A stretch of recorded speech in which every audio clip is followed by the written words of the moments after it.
What has changed and what have you said to the technical team and the players? No, it was a very good end. Let's start there.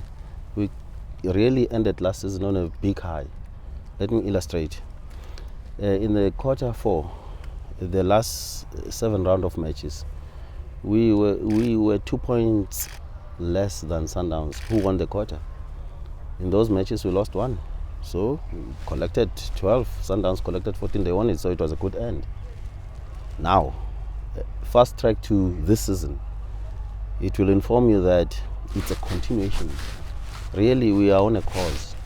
It started somewhere in the beginning of the calendar year, 2022, and it has been continuing. So we've been consistent. The beauty is that probably we didn't drop any penny during our pre-season preparation. Sometimes we may end very well, like we did, but then come pre-season, you lose a number of things within your working systems, and then you have to restart. So we haven't done so. In this calendar year, we have secured the most number of clean sheets than any other club, by the way. So it's a continuation. We've been consistent. It's no surprise. Jay, if you had to pick out some of the biggest lessons from last season going into this one, what would you say? Maybe a top 3 of the biggest lessons to say, if you're playing in the league, this is not how you play, or this is how you then play. Yeah, look, the lessons, I think, with hindsight, they appeared purely based on the workmanship that we have seen from our technical team, new technical team then, who joined us in October last year or thereabout. Comparatively speaking, our world then to the new world soon after their arrival. But then, by big blessing, we had that January AFCON break. That's when our technical team had the opportunity to really put on their work, and then thereafter we started playing, and we started seeing as to really what is it that they are coming up with. So the manner of playing, the level of application became part of the lessons. You see the team now, the way it works, the workmanship in the team, you compared to what it was before our coaches got here, right? And then you say probably we have learned something. You look now, the tactical approach and the tactical acumen amongst the players in the field of play compared to then, you will say maybe we've learned something on the technical aspects of the game. You look at the collegiality probably amongst the players compared to what it was prior to our coach's arrival. You'll say there's been a lesson that, you know what, it's a team sport, it's a team game. You've got to work as a unit and work for each other. So in the field of play, probably those would be the lessons that we've learned. In fact, before, I think when the coach arrived, a lot was said, a lot of questions, and I think maybe it's normal when you see a new coach who's also starting, you don't know about him. But looking back, especially when you talk about how you finished, in as far as the Q innovation is concerned, and how you've started, I think there's a link there, especially after also having a full pre-season. What can you say about Mr. Ramovic's abilities? Look, many of you members of the media, you can go back and check on what I said. When Coach Sead Ramovic landed in our country, I was questioned as to his track record. I was questioned as to he has never coached before, he's got no experience, why this coach? This TS Galaxy job became his first head coaching job, by the way. But then I put it bluntly out there, go and check, you'll find it. I said, the arrival of Sead Ramovic in the country will prove to be a blessing to South African football. I did say that. And many, again, didn't understand. But fast track to today, many now realize exactly what I was talking about, bit by bit. I think South Africa stands to benefit to have a coach like this. I am advocating for a league where the majority number of coaches in our league should be UEFA Pro license holders, if not the entire league. CAF Pro. Let's promote African. Well, look, the levels are not the same, let's be honest. But also CAF has got a pro. Yes, they've got a pro. Look, I'm talking the high standard of coaching standard in football in the world. In the world, I'm talking Pep Guardiola standard. I'm saying in Europe, coaches are not. We can't take it away. As Africans, you know, we're still lagging behind. But Coach Pizzo has just attained a CAF Pro license, and Coach Pizzo has won Champions League titles. So I'm saying, and even the CAF Pro, the way it's been introduced, is the reason why CAF delayed its programs is because they wanted to align them. So what I'm trying to say is, I agree with you. Yeah. You must have a pro, but let's try and promote the CAF Pro. No, not necessarily. It's not about discarding or the. I'm saying UEFA Pro is the highest football coaching standard in the world. I'm talking globally, not continentally. I'm sure the South Americans would have their own things or whatever the case may be. I'm just setting the highest standard, you know, for our league per se. Or, as you say, correctly so, Velile, if it so happens that at least our league says CAF Pro, it's something. Also that, if we cannot say UEFA Pro, you know. So, but then pro license, as it may be, CAF or Europa, or I think that's what we need. We need to set a standard for our league. So, gents, you can see the way TS Galaxy, you know how TS Galaxy was before this UEFA Pro license holding coach arrived. You now know TS Galaxy today. You can see the difference. By the way, it's the same squad. 90% of the squad is the same. In our starting 11, in the last 3 games that everyone is raving about, it's only Villa, who was not with us last season. So it just shows you that if we can get the coaching, you know, to the right level and make it and prescribe it as football to say it has to be this level or nothing, our game stands to benefit. So I'm advocating for the highest coaching standard, really. CAF or UEFA Pro license, let it be so. Because, Chairman, I think you agree with me, and because the point you're making is that there are coaches sitting on the bench in the PSL today with not even the minimum 5-day coaching license of FD. So, I mean, at your level, as club owners, are these things that our league should have, coaching standards? Otherwise, you imagine there are internationals coming from other countries coming here to be coached by people who don't even have licenses. You know, that's exactly that's my point. So what I'm saying is can only benefit our league and therefore our football if we would have qualified coaches coaching at all the clubs in the league. Better even if it's a pro license holder. You know, across the league, all 16 clubs, let it be so. And I am putting our own club, TS Galaxy, as a living example. Before that coach arrived, now that was then, and now, you know, after that coach had gotten time to work with our club, you can see the difference. So now you can take it further. Probably, you know, other clubs, I don't know. If we could have it across our league, I think our league stands to benefit. I cannot see it in any other way. Do you also think it's a characteristic of younger, modern coaches? Because as you can see, the one you were referring to before was perhaps Owen de Gama. Gavin Hunt is particularly not having success since, you know, leaving Bidvest Wits, and there's talk about him not being modern enough for the game. Who, him? Gavin Hunt, Owen de Gama. Yeah, look, I won't necessarily criticize coach or talk about them untowardly, Gavin, Owen. To me, they have been loyal servants again of the game for many years. I think they've earned their respect, and I think they've earned their place in our South African football landscape. So I hold them with high regard, to be honest. But in talking coaching today, I'll be advocating for the highest coaching standard. It just probably is an advantage, or it helps us that Coach Sead Ramovic is younger. He is retired 8 years ago. He has played in Europe. He's played in the Bundesliga. You know, he still relates, you know, better with the players, probably given their youthful age, and with the change room per se. You know, the man management, you know, then and now probably times have changed. The generation of today, or players generation of today, is not the same as it was in the old, you know. So yeah, but then the big point is, let's have a league where we would have coaches, or where we would prescribe the highest coaching qualification standard for our league. did you guys start pre-season much earlier this year around? Because there's a lot of, you can see there's a lot of, how can I say, fluidity in the way that you guys play. You look much fitter than the other guys.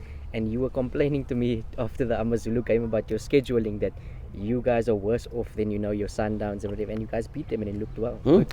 Yeah, look, we started pre-season actually later because remember we were given a date that the league will start on the weekend of the 13th of August. Then we planned a 6-week pre-season to start on the 1st of July, so that by the 13th or 12th of August we are on at the end of week 6. And then just before we started, we got a circular that actually it's been accelerated to the 4th or something like that, So we're somewhat disadvantaged, but we got together, we said, let's adjust. Let's adapt our plans, our preparation to an early start to a 5-week program, pre-season program. We are fortunate that we managed to do that, but then the continuity is what it is, to be honest. We were fit even last season, after the January break, the AFCON break, which was a huge blessing. Just after that, you could see a different TS Galaxy. I can take you back. Our first game was against Kaizer Chiefs in the Nedbank Cup last 32 at Soccer City. Chiefs under Stuart Baxter, which were quite intricate to me. They were a very difficult opponent to break down. But I think we dominated them inside out, man. You could see that there's almost a new dawn, and it continued since then. It didn't start now, in all honesty. Chairman, you have spoken about Villa, but you have also brought in 2 new players. What's the logic behind, mainly maybe for experienced Bernard Park? Yes, Villa is here, as you've said it, Benja. And now Bennett is in the house. The logic is very simple. So as TS Galaxy, when we looked at Bennett, we didn't look at Bennett, the player, only. We looked at the man holistically. So we don't see Bennett as a player who has joined us to launch a career. The man has got so many accolades. I think he's the most or best achieved player in the history of Club Kaizer Chiefs, for example. One of the biggest clubs in the continent. The best all-time goal scorer in the PSL era. You can count a number of things.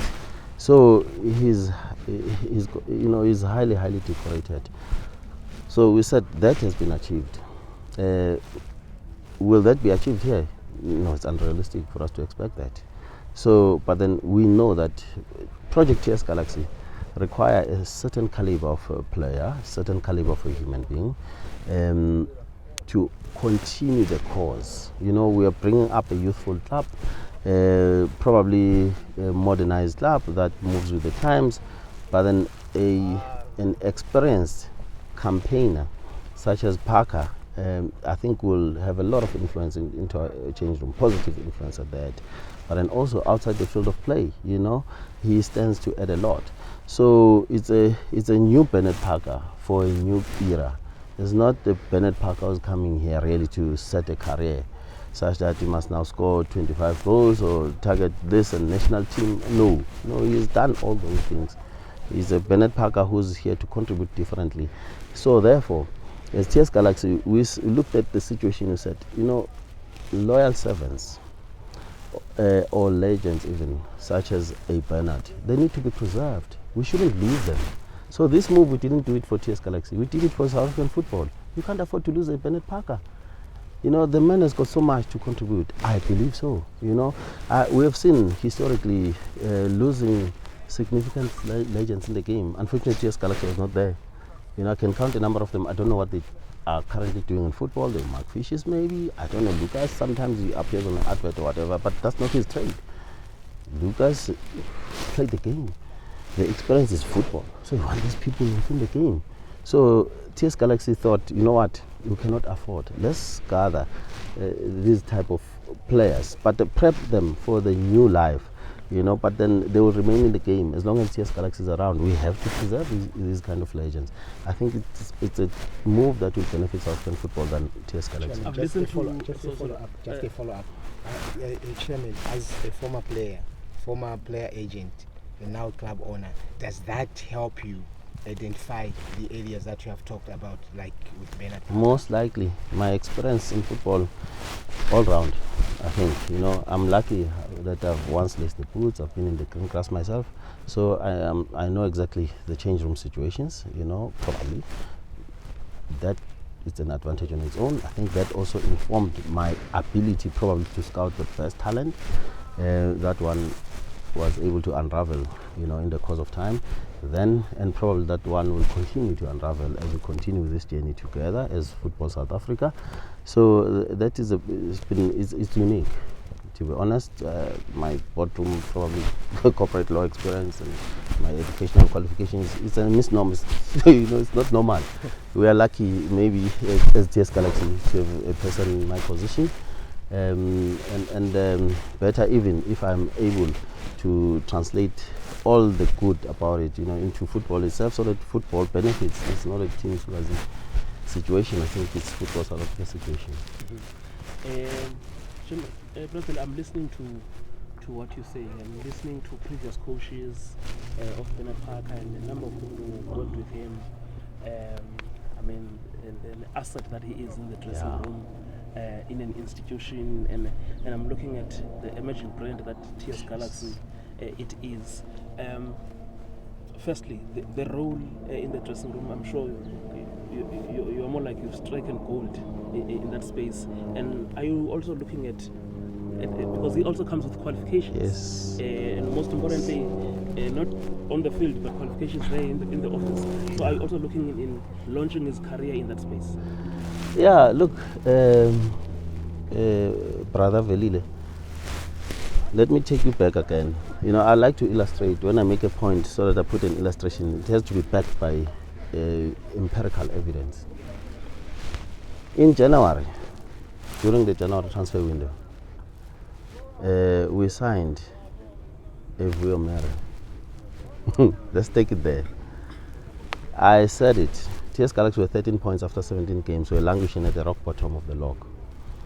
I said, TS Galaxy needs Evuyo. I said, but I don't expect Evuyo to be playing. People said, I must sign a striker. You need goals, you need this and that and the other. I said, man, this change room stands to benefit more with Evuyo Mere. Now, fast forward to our signings in the off season and now recently with Bernard.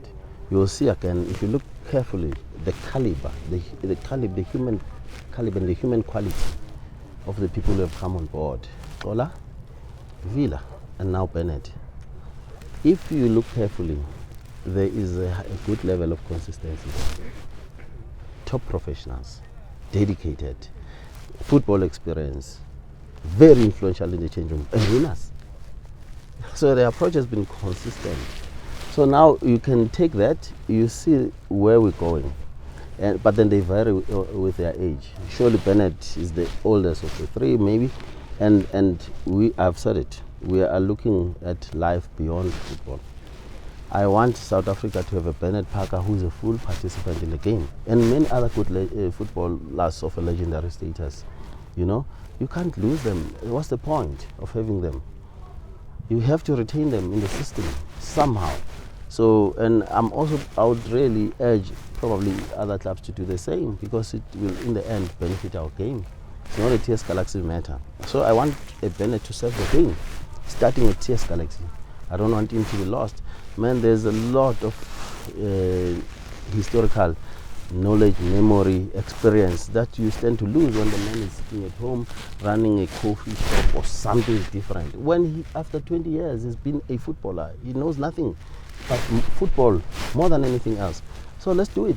So it starts here. We have started at TS Galaxy, and I'm sure my other colleagues will look at it that way and try to retain as much as those good quality human beings and legends who have served the game with a high level of loyalty.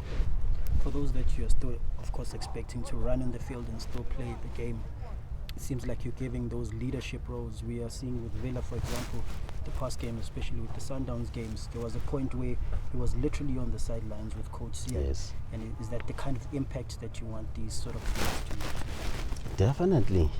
So, we have a Coach Sead. Good as he is, he's still new to the league. after less than a year, you have probably a me or everyone in TS Galaxy.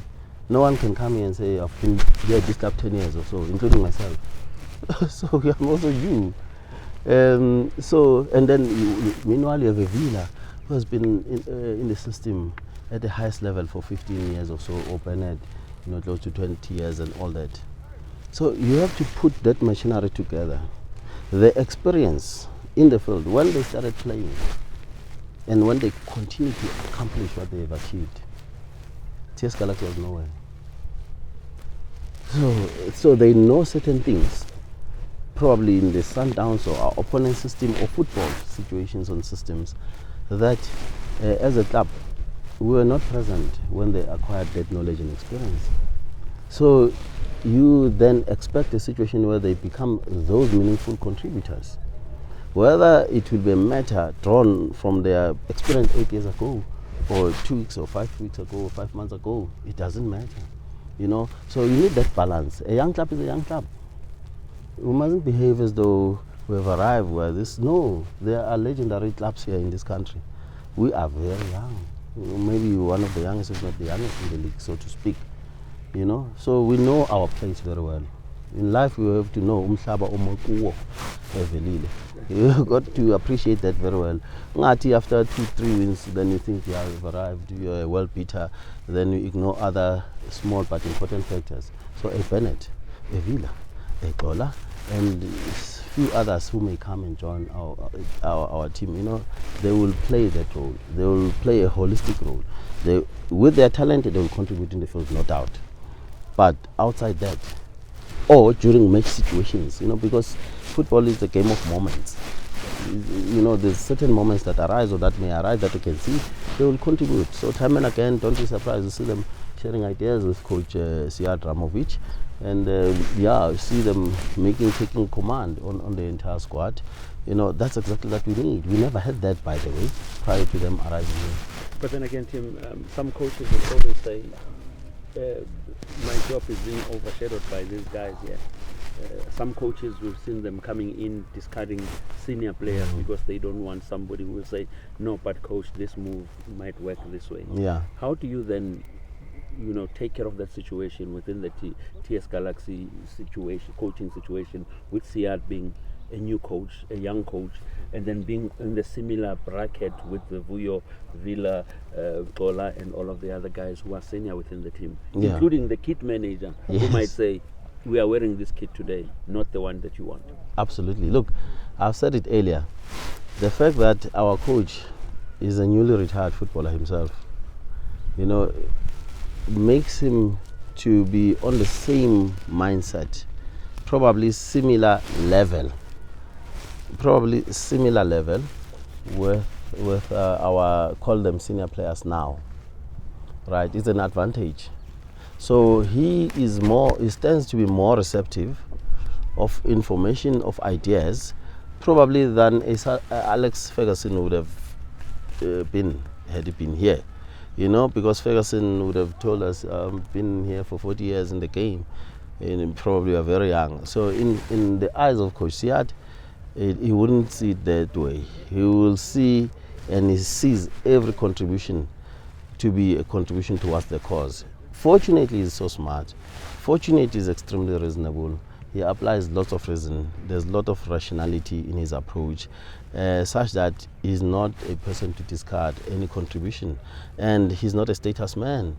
So, he knows title, status, head coach is exactly that, but he doesn't push that forward when he is confronted with a human element. In this case, a contribution by any person in the club, hitman, myself, players, senior players, and so forth and so on.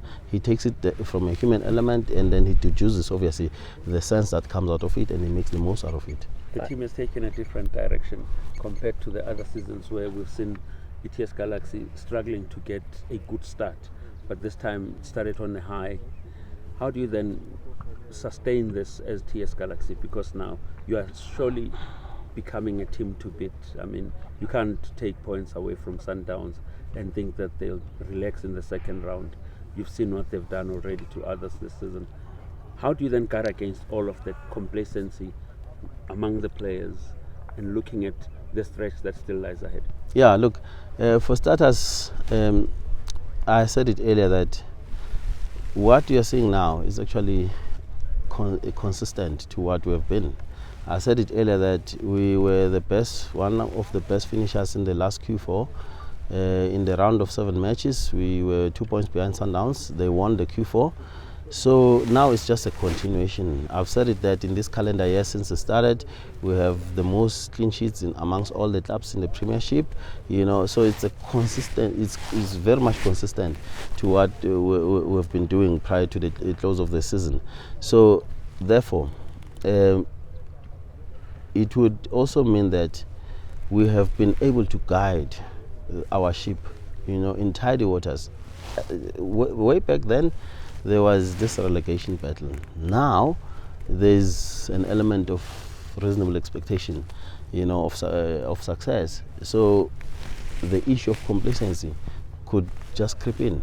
So, but then, if we manage to guide ourselves, then you would surely agree with me when during those difficult times, probably we have good enough skill to continue the guidance during good times. I think it's a much easier job.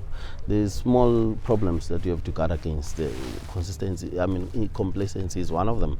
So this time around, probably if complacency was to be a person in our situation, maybe we could have lost against SuperSport.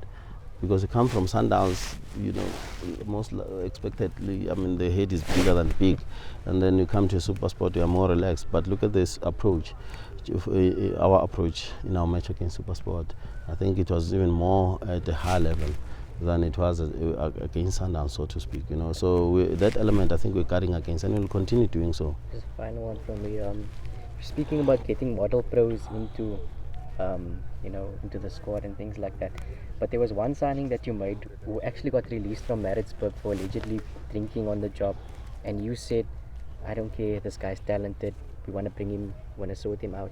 And now he's one of the first names in the team sheet, who scored against Sundowns. Yes. So what does that say to the family values and the culture of the squad now, that you're able to bring somebody who was sacked for allegedly drinking, and now he's one of your star players? Yeah, so it simply says that our family values, TS Galaxy family values and ethos are not guided by rumor. We believe in what we see, and what we see can only be what we are seized with before us. So Elifa Tlongane was said to be this and that and the other. In our club, he hasn't been absent once. We haven't seen any of those things. Instead, you have seen this amazing player, So, had we been rumor mongers, probably Elifa Tlongane would have been lost to football. His presence benefits the game as it benefits our club. I think it was a masterstroke move, and I think again, it was quite thoughtful of us to take it in that manner. So look at Lifa now, look at how he plays. Had we been those rumor mongers believing and making decisions on what we read on papers or rumors, probably he would have been lost in the system. And I'm glad that we took that decision and we supported him. And I think, if I'm not mistaken, he started all our games, 13 games remaining, and he was one of our best performers. He scored against Paris, he scored against Sundowns. He's a big match, he's got this big match temperament. You need a player like that. We're quite happy that we managed to decide in his favor in this regard. Last one from me, Chairman. As much as I've talked about consistency and continuance, what goals have you set for your squad and for the coach, the technical team, and yourself for this season? Number one, the goal is to collect as many points as we can. We are in a competition. We're not some charity thing. It's a competition, 16-team competition. What are the teams competing for on match day basis? 3 points. So we are competing for 3 points. Every game we want to go in and walk away with the 3 points. We get into a match, you walk away with the 3 points. At the end of it all, 30 round of matches, you want to have the most number of points on your opponents. So that puts you in the number one position, of course. So that's what you would want. Every club, by the way. It's a lie. There's no one who doesn't want to be there. Don't believe it's a lie. Every one club, if you say we give you 75 points, they'll say yes, they want them.